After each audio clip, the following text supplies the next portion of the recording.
इससे आगे सूरह तौबा का आगाज़ होता है।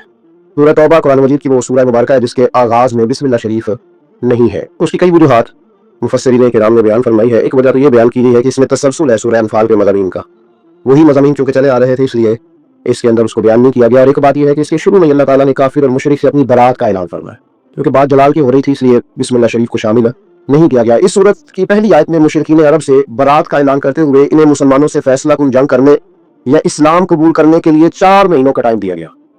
फैसला कर लो इन 4 महीनों में। और ये भी फरमाया गया कि जिन कुफार के साथ मुसलमानों का पहले से कोई मुआहदा है और उन्होंने मुसलमानों के खिलाफ किसी दुश्मन की मदद भी नहीं की तो मुकर्ररा मुद्दत तक मुसलमान यकतरफा तौर पर माहदे को न तोड़े। फिर फरमाया 4 महीने का टाइम गुजरने के बाद मुसलमान मुशरिकीन अरब के खिलाफ लाहे अमल करेंगे, उन्हें पकड़ेंगे, उन पर हमला करेंगे और उनका मुकम्मल मुहासरा करेंगे और जहां भी मिलेंगे इन्हें काफिर किरदार तक पहुंचाया जाएगा। ये बहुत बाद में जाके फैसला हुआ, वरना तो इस्लाम ने हमेशा उन लोगों से दरगुजर ही की बात की। आयत नंबर 6 में फरमाया अगर कोई मुशरिक कुरान के पैगाम को समझने के लिए और हक की तलाश में आपके पास आए तो ऐ महबूब अलैहिस्सलाम उसे आप मौका अता फरमाए, उसे टाइम दें, उसकी हिफाजत फरमाए। आयत नंबर 8 से 10 तक में बताया गया कि कुफार मुसलमानों के साथ मुनाफिकाना रवैया इख्तियार करते हैं और उनकी अखलाकी हालत यह है कि वो मुसलमानों पर खुदा न खास्ता गालिब आए तो अपनी कराबतदारी का भी लिहाज न करेंगे। मेरे नबी करीम अलैहिस्सलाम ने कभी भी किसी शख्स से किसी चीज का मुतालबा नहीं फरमाया। और आपने सूरह शूरा की वो आयत बड़ी दफा सुनी है कि जब सहाबा ने अर्ज किया था कि या रसूल अल्लाह सल्लल्लाहु अलैहि वसल्लम कुछ पेश करना चाहते हैं तो फरमाया ला असअलुकुम अलैहि अजरा, मैं तुमसे कोई अजर नहीं मांगता इल्लल मवद्दत फिल कुर्बा, हाँ अगर कुछ करना है तो मेरे करीबियों से प्यार करते रहना। लेकिन इस पारे की बिल्कुल इब्तिदा में अल्लाह ने एक उसूल वज़ा किया है, एक बात समझाई है हमें। वो बात ये समझाई है कि माल गनीमत जब आएगा कुफार के इलाके, उनके माल, उनके बागात कब्जे में आएंगे तो 5वां हिस्सा हुजूर की बारगाह में पेश किया जाएगा। ये जो काम होता है ना दीन का, ये हमा पहलू काम होता है। अगर आप कहें कि दीन का काम करने वाला वक्त निकाल के तिजारत भी करे, कोई नौकरी भी करे, तो ये मुमकिन नहीं होता। नबी करीम सल्लल्लाहु अलैहि वसल्लम ऐलान नबूवत से पहले तिजारत फरमाते थे, लेकिन बाद में तो आपको वक्त देना पड़ता है ना एक पूरा।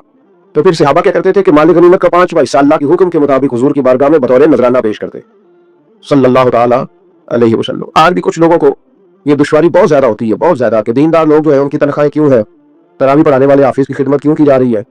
मुझे पिछले साल एक दोस्त ने बताया कि हमने मस्जिद में ऐलान किया है कि कारी साहब जो कुरान शरीफ सुना रहे हैं तो उनकी खिदमत करनी है, तो सारे हज़रात उसमें ताउन करें। तो एक साहब कहने लगे जी अब ये कुरान सुना के भी पैसे लेंगे।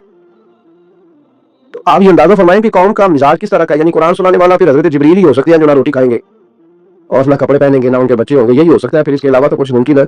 हाँ तरावी की उजरत है करना मना है, लेकिन ये अजीब मामला है ना कि मैं खुद रोटी खाऊं और मैं कहूं कि वो फलाना क्यों खाए, तो ये मामला दुरुस्त नहीं है। तो इसमें अल्लाह ने एक उसूल बयान कर दिया कि 5वां हिस्सा तो मेरे महबूब की बारगाह में नजराने के तौर पर पेश करोगे। फिर मेरे महबूब की मर्जी है वो रिश्तेदारों पे खर्च करें, करीबियों पे खर्च करें, या हुजूर का जहां दिल करे हुजूर से खर्च करें। अल्लाह ताला तौफीक अता फरमा। आयत नंबर 42 के अंदर बताया कि मैदान बदर में मुसलमान मुजाहिदीन की जमीनी पोजीशन कुफार के मुकाबले में बज़ाहिर कमजोर थी, यानी मुसलमानों की जमीन का नरम होना, पानी की किल्लत और मालो असबाब की किल्लत मुसलमानों की कमजोरी की जाहिरी अलामत थी। मजीद बताया कि जंग में कुफार के मुकाबले साबित कदम रहो और अल्लाह का जिक्र करते रहो और आपस में झगड़ा न करो वरना तुम बुज़दिल हो जाओगे।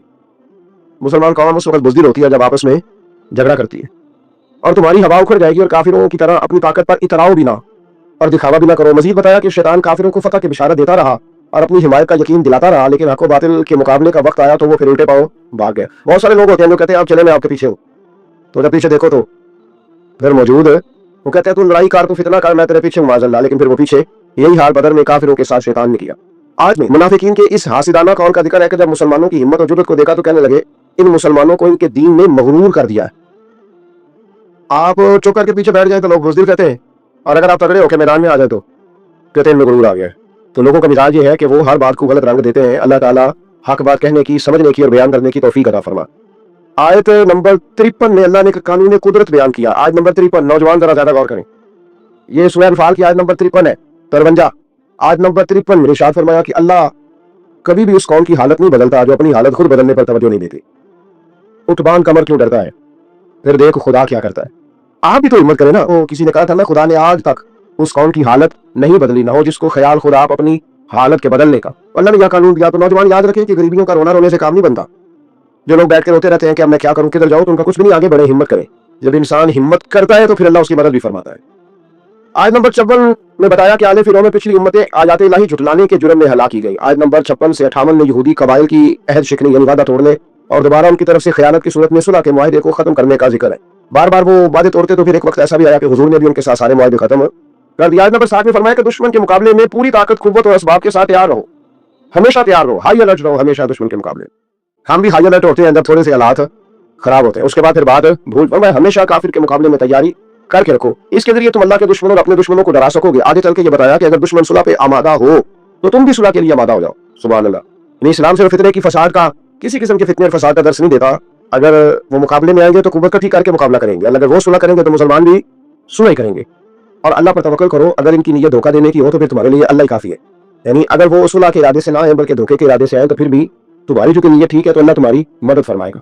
आयत नंबर 63 में अल्लाह ताला ने बताया है कि अल्लाह ने अपने करम से तुम्हारे दिलों को जोड़ दिया, और अगर तुम जमीन के सारे खजाने भी खर्च कर दो तो ये बाहनी उल्फत जो तुम्हारे अंदर पैदा ना होती। और फरमाया नबी आपको अल्लाह काफी है और आपके फर्मा बरदार मोमिनों की जमात भी आपको।